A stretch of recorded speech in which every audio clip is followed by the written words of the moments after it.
하나님 말씀은 사도행전 2장 1절부터 4절까지입니다.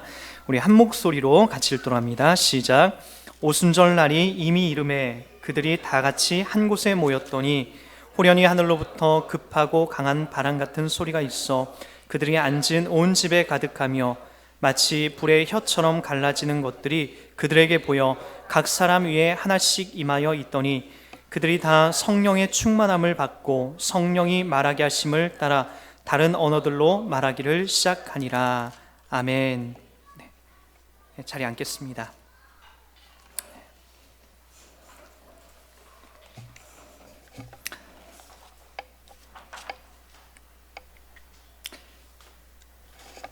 한국 교회는 여러분들이 알다시피 가장 많이 왜곡되어 있는 것 중에 하나가 이 성령에 관한 것입니다. 제가 굳이 에베소서를 쭉 강해를 하다가 성령 강림 주일을 맞아서 이 보혜사 성령에 대한 이 주제의 설교를 하게 된 이유도 우리 가운데 성령에 대한 왜곡과 어떤 무지 때문에 참 잘못된 길을 가는 경우가 상당히 많은 분들을 볼 수 있기 때문입니다. 대표적인 예로 과거에도 그랬죠. 성령을 통해서 이 어떤 이 방언을 받지 않으면 소위 말하는 우리들에게 어떤 구원을 못 받은 자다라고 그렇게 이제 정의를 내릴 정도로 한국 교회는 어떤 체험적인 신앙, 어떤 입으로 드러나는 어떤 체험적인 신앙 때문에 성령이 왜곡되게 나타난 경우가 너무나도 많았습니다. 그 여파가 지금도 이제 많이 우리들 가운데 있어요. 성령을 받았다라고 하면은 특별히 어떤 현상이나 그리고 어떤 쓰러짐이나 어떤 내 입에서 혀가 돌아가서 이 방언이 나와야 되는 것으로 착각하는 경우가 상당히 많게 되는 거죠. 그것은 성경을 다 제껴놓고 마치 내가 어떤 체험을 해서 나타나는 것이 성경보다 더 중요하다고 여기는 것에서 이제 기인한 문제입니다. 이제 여러분들이 오해가 없었으면 좋겠어요. 어떤 영적인 체험이라는 것은 우리 기독교, 개신교 내에만 있는 것이 아닙니다.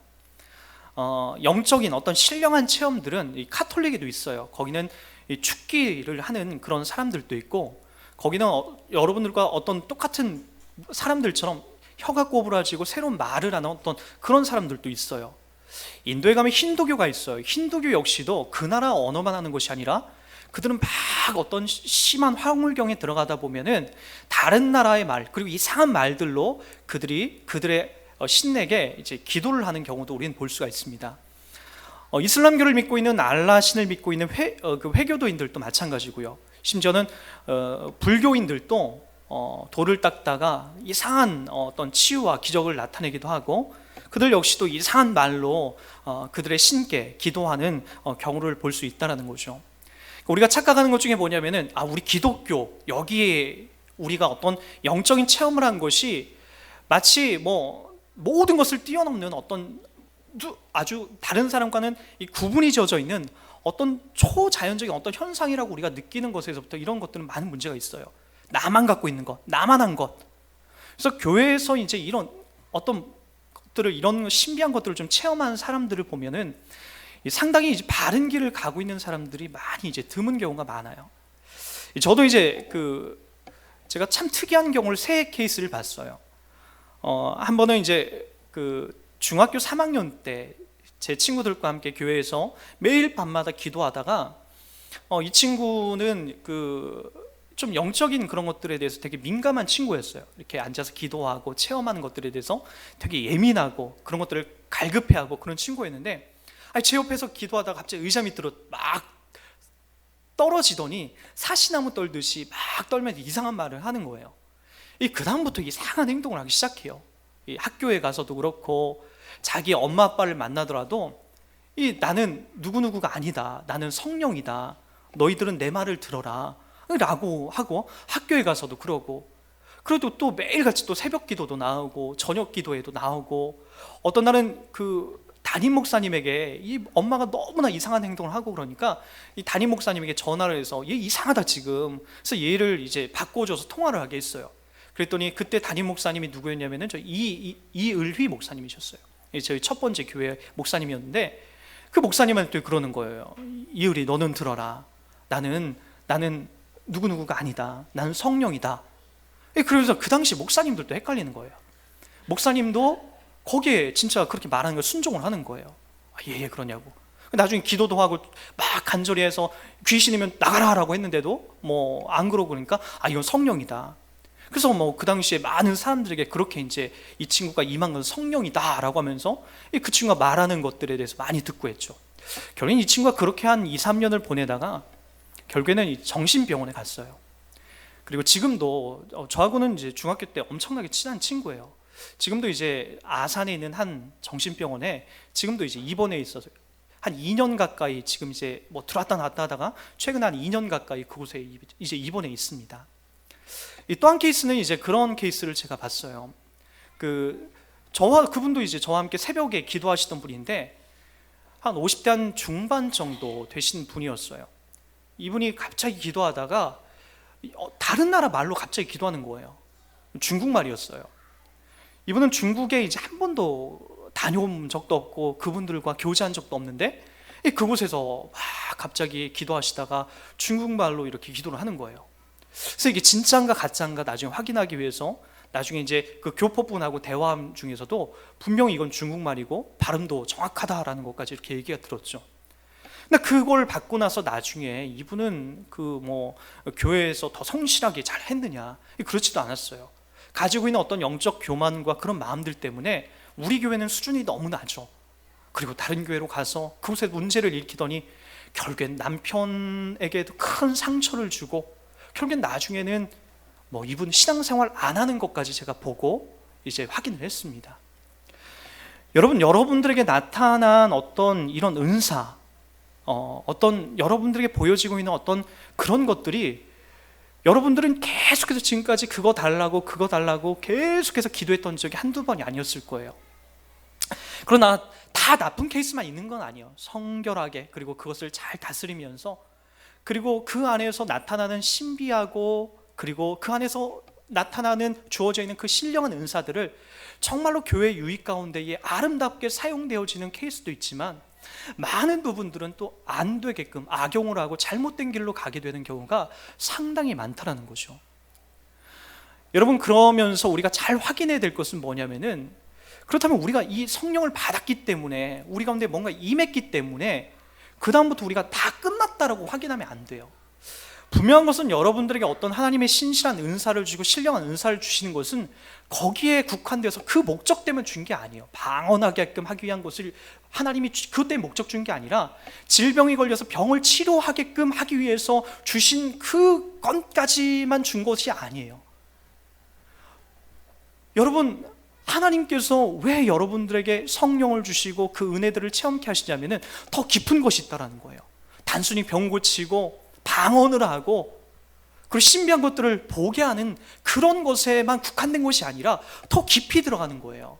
근데 우리는 거기까지만, 얕은 물에만 발 담그고 좋다라고만 여기고 있고 더 깊은, 성령이 임한 더 깊은 의미를 보지 못합니다.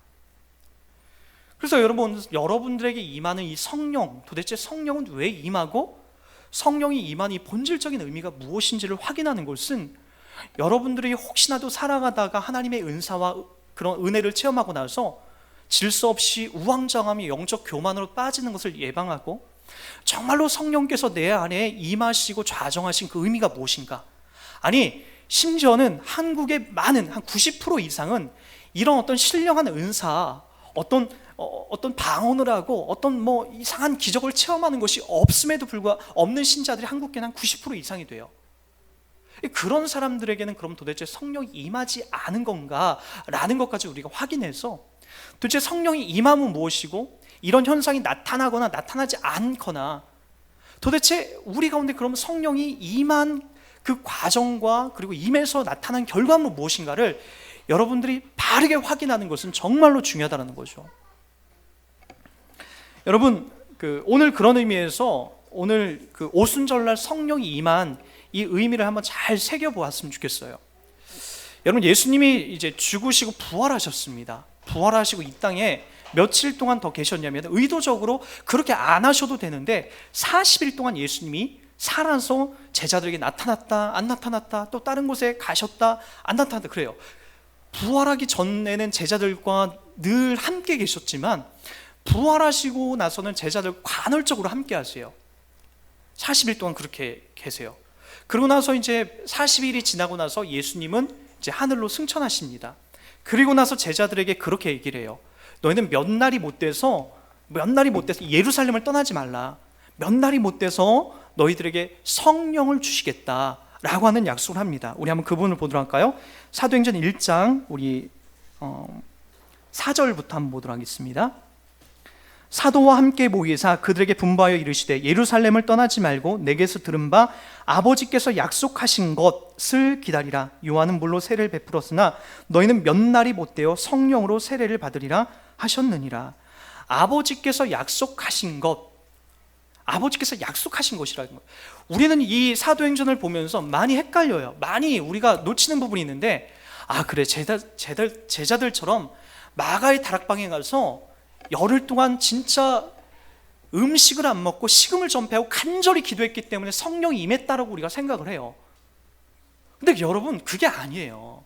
간절히 기도했기 때문에 성령이 임한 게 아니라 아버지께서 약속하신 것을 이미 하나님께서 주기로 약속한 거예요. 그건요, 하나님은 구약 성경 속에서 계속해서 우리가 확인했지만 한번 언약한 것, 약속한 것은 절대로 그분은 취소하지 않습니다. 우리가 구했기 때문에 받은 것이 아니에요. 하나님이 약속한 거예요. 약속한 것. 그래서 이렇게까지 얘기해도 돼요. 저는 이렇게까지 얘기해요. 설령 여러분들이 이 마가의 다락방에서 그들이 모여서 먹고 장난치고 놀고 있어도 성령은 임했다. 하나님이 약속하신 거기 때문에 이거는 거부할 수 없는 거예요. 성령이 임해서 그들에게 성령의 충만함이 흘러가게 됐던 거죠. 그래서 오순절, 왜 오순절일까요? 여러분, 구약 성경 속에서 이 오순절의 의미는 6월절을 날 예수님이 이제 십자가에 못 박혀 죽지 않습니까? 그 6월절에 어린 양으로 이 땅에 오신 거 아니에요. 6월절의 의미는 여러분 알죠? 넘을 유, 넘을 월 해서 유월절이에요. 구약의 이스라엘 백성들이 저 애굽에서 430년 동안 종로로 타고 있을 때에, 그러니까 종으로서만 아무런 희망도 낙도 없이 그냥 죽을 날만 기다리고 있었던 거예요. 그들은 종으로서요. 탄식과 탄원만 감당하고 있을 때 하나님께서 모세를 보내서 그들을 구해내시죠. 구해낸 것도 그들이 기도했기 때문에 구해낸 게 아니라 아브라함에게 이미 430년 전에 너희들 이스라엘 백성들이 저 애굽에 가서 430년 동안 종로로 탈 거야, 종으로 있을 거야, 그 언약, 그 약속, 그 하나님의 계획의 끝자락에서 모세가 부름받은 거예요.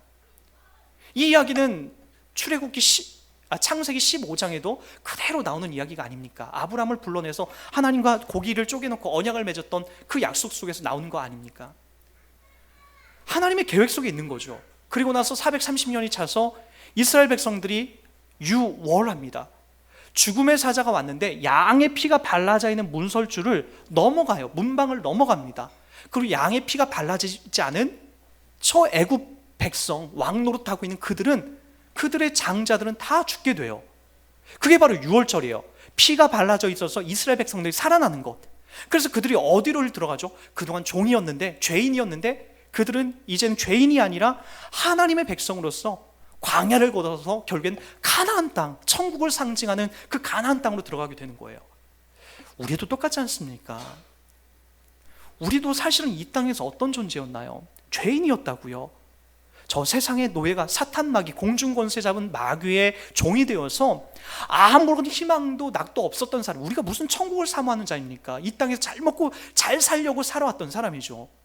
영생이라는 것 여러분 생각해 봤습니까? 예수 믿기 전엔 그런 거 전혀 생각해 보지 않았다고요. 잘 먹고 잘 사는 것만 우리의 목적이 있었죠.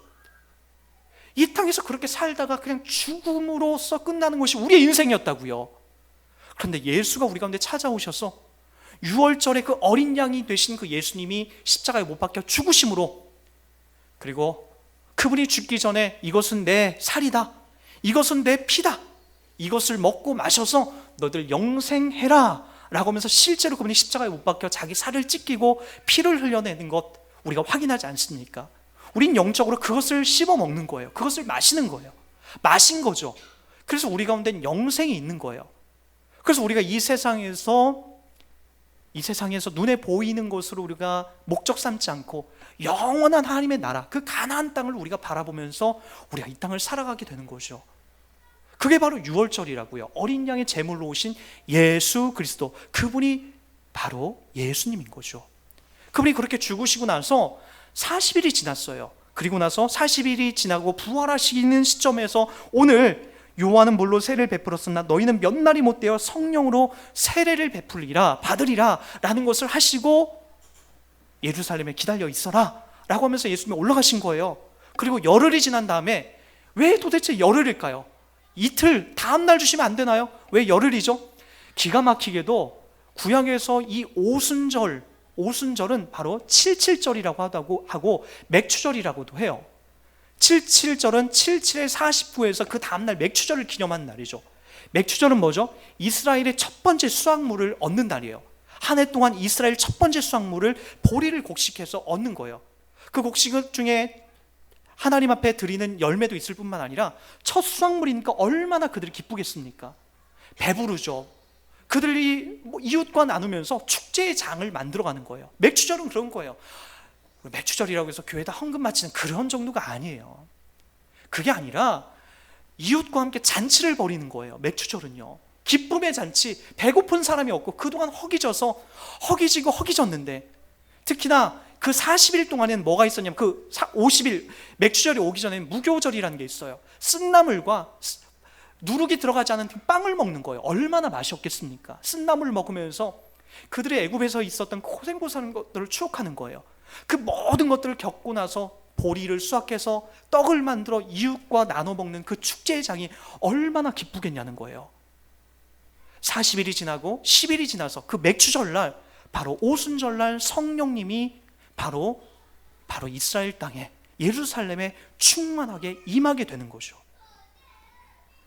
바로 성령이 임해서 그들 가운데 무엇이 먼저 찾아왔는지 보십시오. 기쁨이죠, 즐거움이죠, 자신감이죠, 배부름이죠. 그 성령의 충만함이 그들 가운데 가득가득 거듭거듭 넘쳐서 2장에 보면 심지어 다른 사람들의 눈에는 그들이 술에 취한 것처럼 보여지게 되는 그런 놀라운 일들까지 나타나지 않습니까? 그렇다면 성령은 왜 임하게 되는 걸까요? 도대체 약속하신 성령은 도대체 무엇을 의미하는 걸까요? 우리 요한복음 16장으로 한번 가보겠습니다. 요한복음 16장입니다.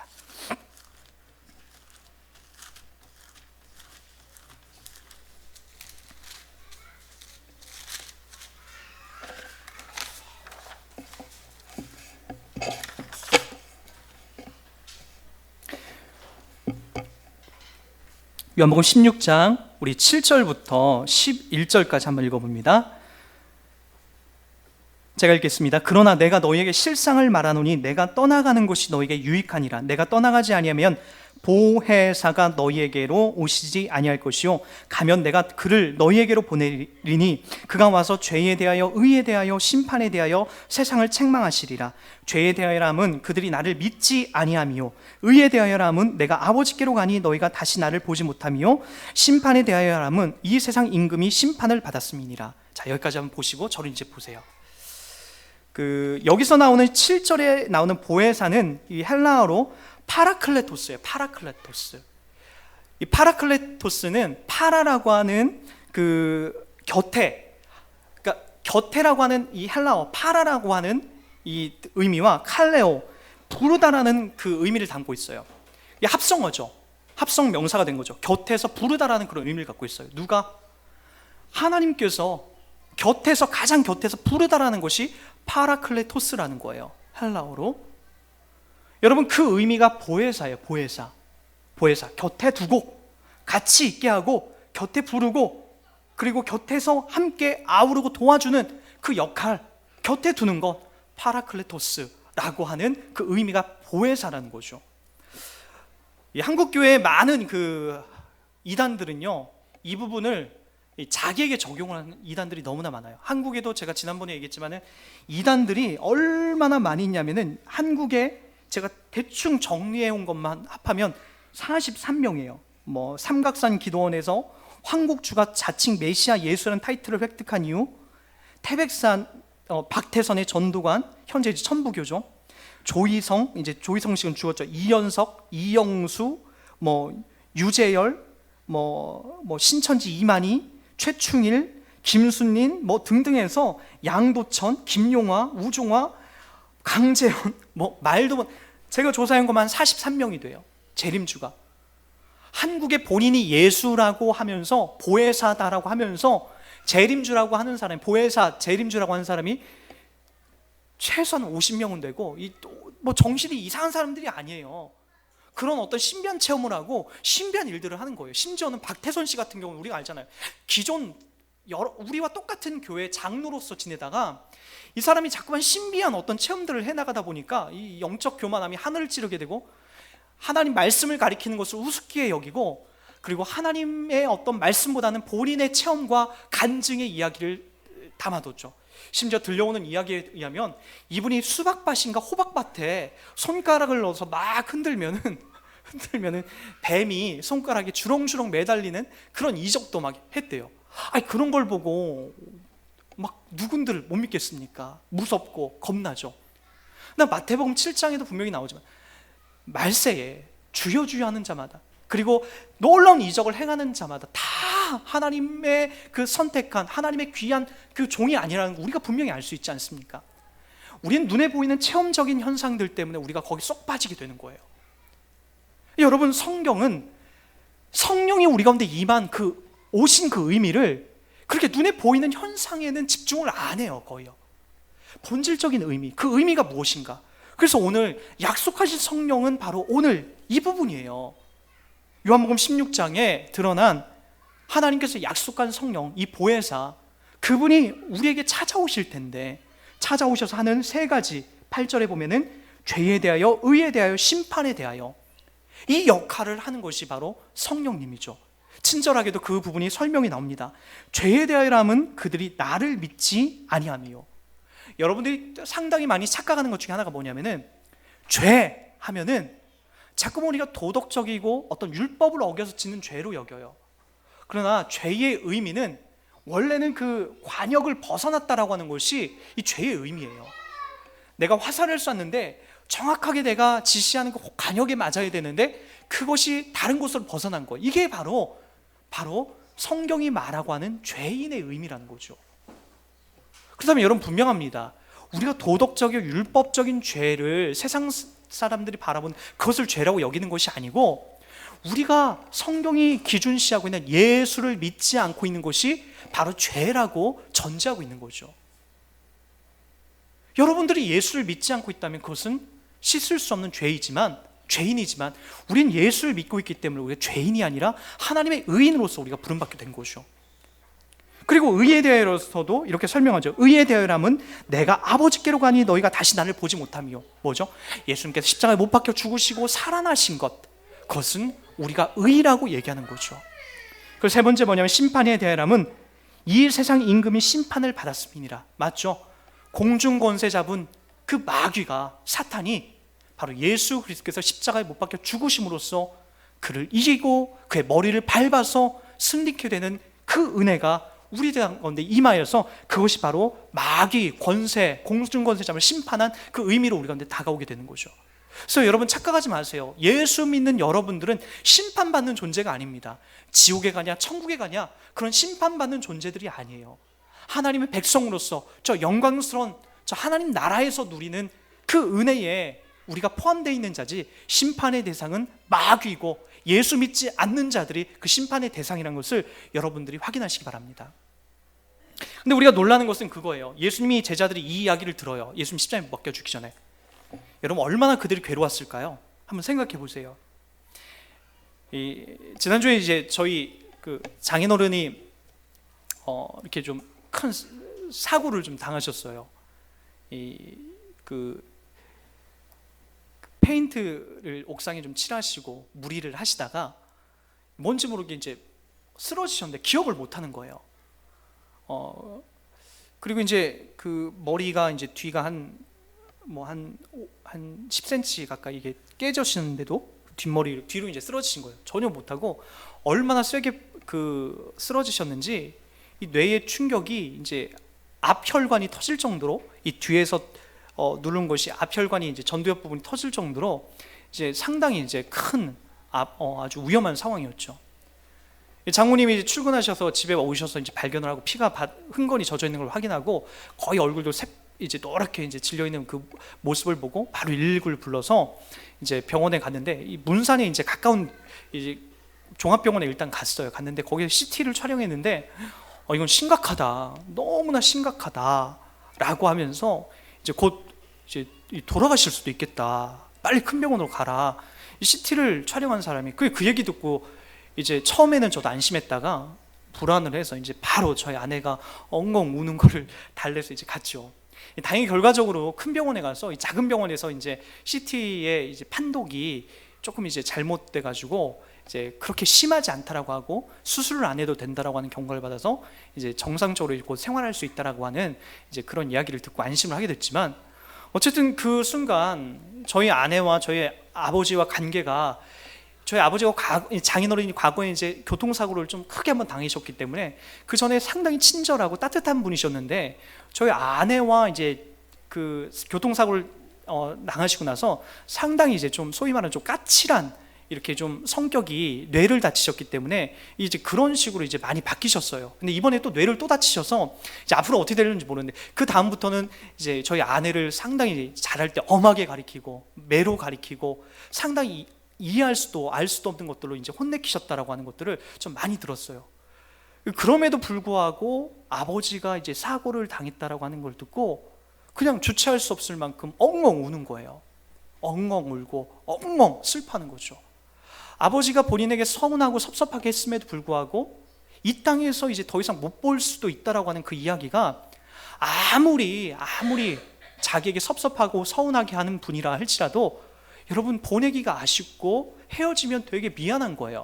아니, 저도 막 그렇더라고요. 차를 타고 운전해서 일산까지 가는데 그게 너무나 죄송한 거예요. 그동안 왜 이렇게 못해드렸을까? 더 많이 기도해드리지 못해드렸을까? 더 많이 찾아뵙지 못했을까? 잘해드린 건 생각이 안 나요. 못해드린 것만 계속해서 생각이 나는 거예요. 섭섭하고 서운한 거죠. 오늘 예수님의 제자들이 예수님과 거의 이제 친부모와 친아버지와 같이 여기면서 이제 큰 비전을 바라보면서 살아가고 있는 중에서 예수님이 죽어야 된다는 그 상황 앞에 얼마나 그들이 괴로웠겠습니까? 그러나 오늘 예수님이 하셨던 이 말씀 생각나십니까? 도리어 내가 아버지께 가는 것이 너희에게 유익이다 라고까지 얘기를 합니다. 내가 떠나가는 것이 너희들에게 유익이래요. 예수님과 같이 붙어있는 게 아니라 내가 떠나가면 너희들에게 보혜사 성령이 올 텐데 내가 떠나가는 것이 그래서 유익이라는 거예요. 제자들은 그 말을 이해할 수가 없었어요. 그리고 아무도 그거에 대해서 물어보지 않습니다.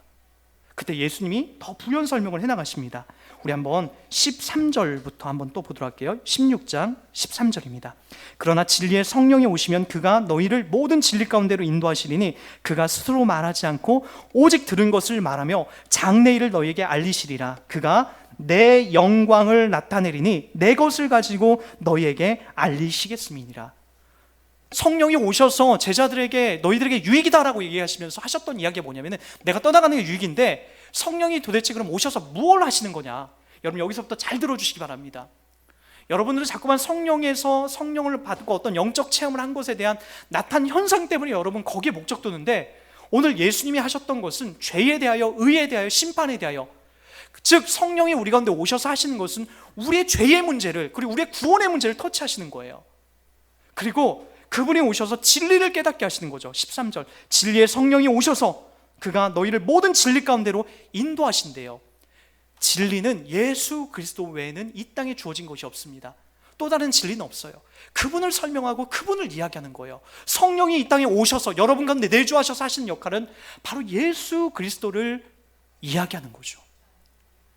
그래서 그분이 14절에 그가 내 영광을 나타낸대요. 내 영광, 내가 이 땅에 와서 성육신해서 십자가에 못 박혀 죽고 살아난 그 영광을 성령께서 알려주실 거야, 깨닫게 하실 거야 라고 이야기를 하는 거예요.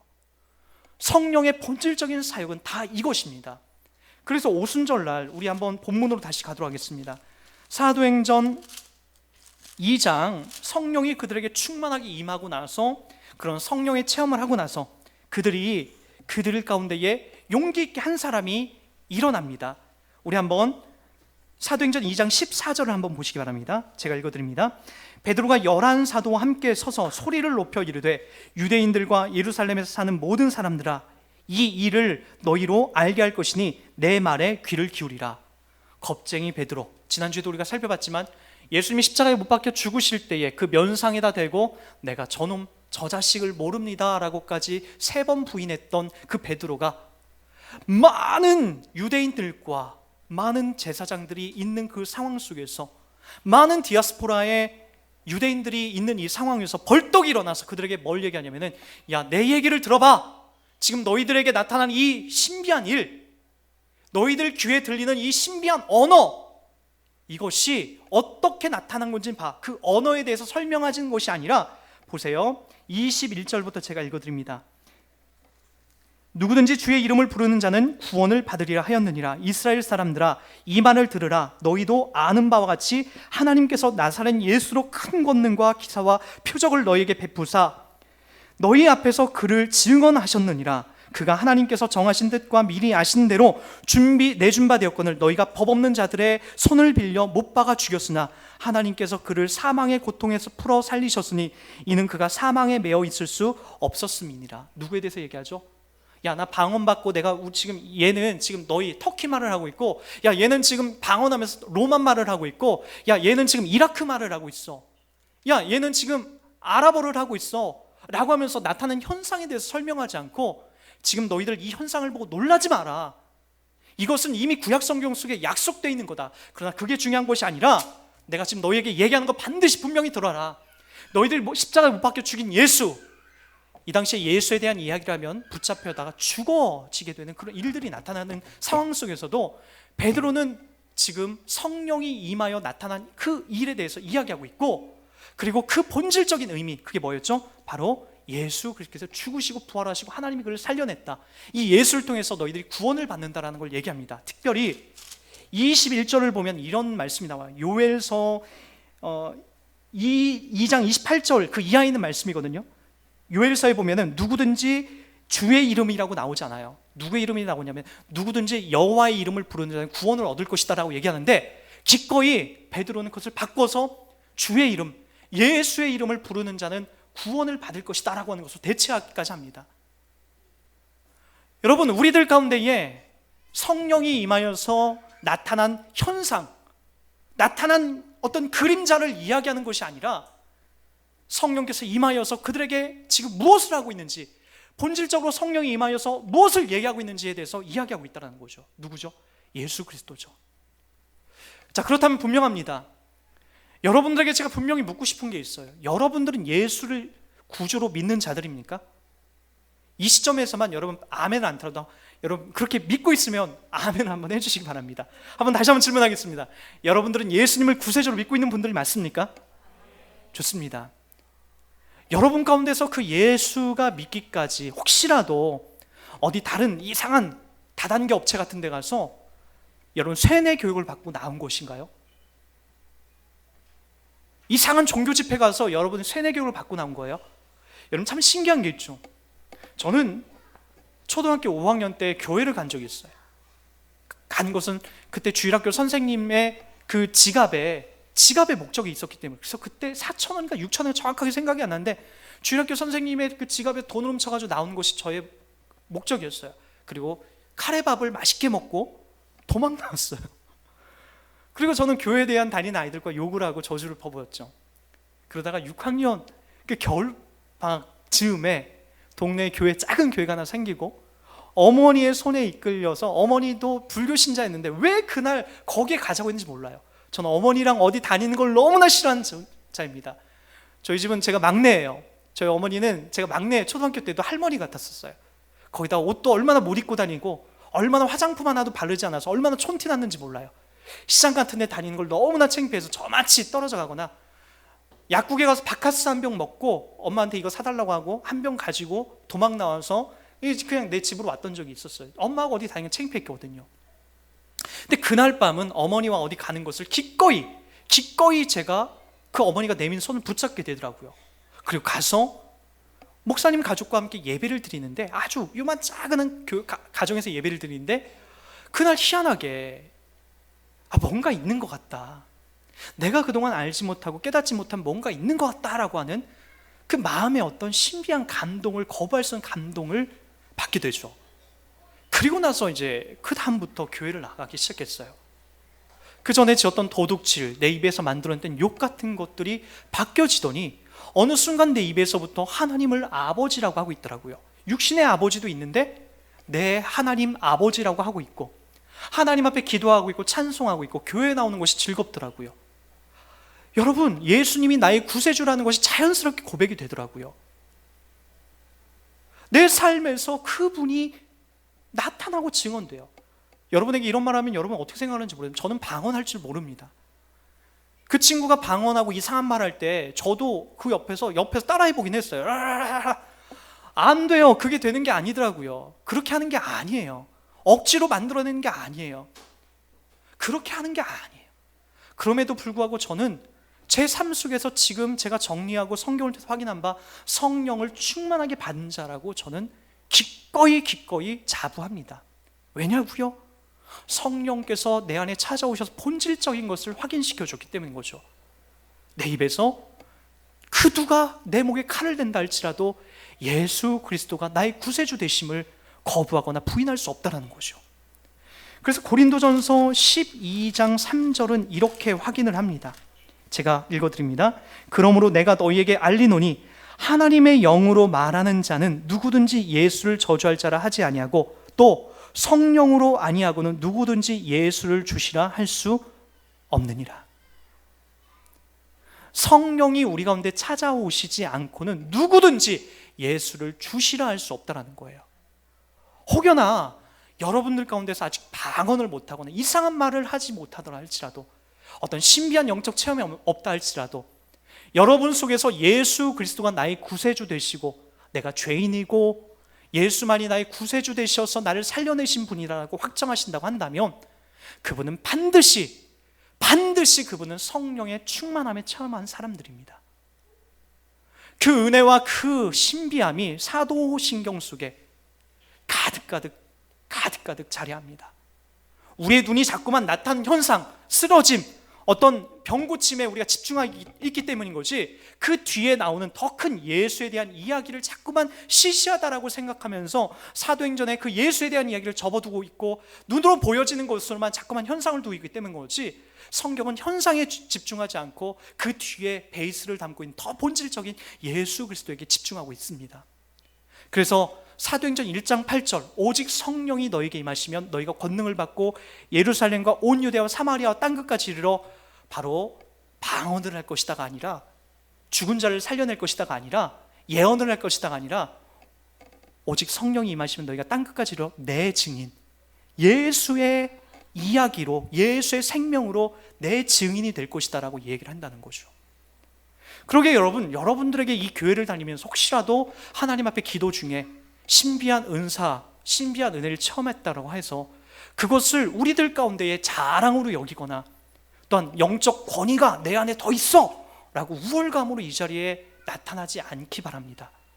더 겸손하시고 더 좌중하시고 더 성령이 말하고 있는 본질적인 것에 초점을 맞추셔서 오직 성령으로 아니하고는 누구든지 예수를 주시라 할 수 없다라고 하는 이 본질적인 성령의 사역 앞에 더 겸손해지시고 자기를 부인하셔서 하나님의 그 영광스러운 그 구원 사역에 내가 지금도 참여하고 있다라고 하는 그 신실함을 여러분 고백해 나가시고 다짐하는 여러분 되길 주의 이름으로 부탁드리겠습니다.